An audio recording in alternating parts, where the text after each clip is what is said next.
An urgent warning from scientists and healthcare workers. They say climate change poses a catastrophic threat to humanity. A new report in the Lancet medical journal says that as the number of heat-related deaths soars, not enough is being done to curb global warming. And it says that could have dangerous ripple effects for decades to come. The CBC's Hilary Johnstone is on the story. The report in the Lancet says that the world is moving in the wrong direction when it comes to climate change and trying to limit some of the impacts on human health.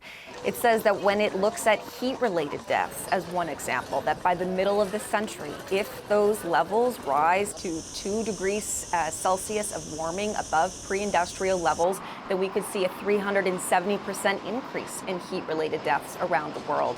That by the middle of the century, when it comes to food insecurity, there could be another 500 million people above levels we're seeing right now of people who are experiencing severe food insecurity.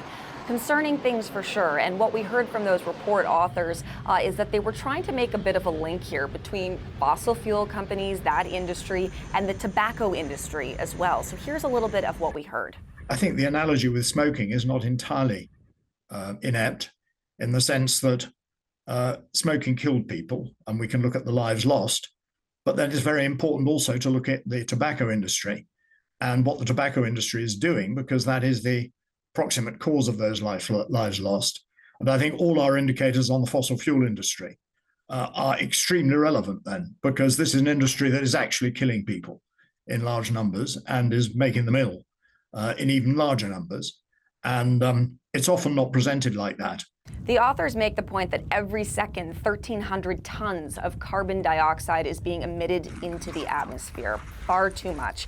And they call out private banks, governments, other companies who they say continue to fund the fossil fuel industry. They do say that in 2022, there was more investment around the world in green technologies compared to fossil fuels. They say that, of course, is some good news. And of course, we have seen the effects of some of this on the health of Canadians. If you think about even just heat waves or the wildfires this past summer, air quality. Of course, we know at points this summer, some cities in Canada experience the worst air quality of anywhere else on the planet.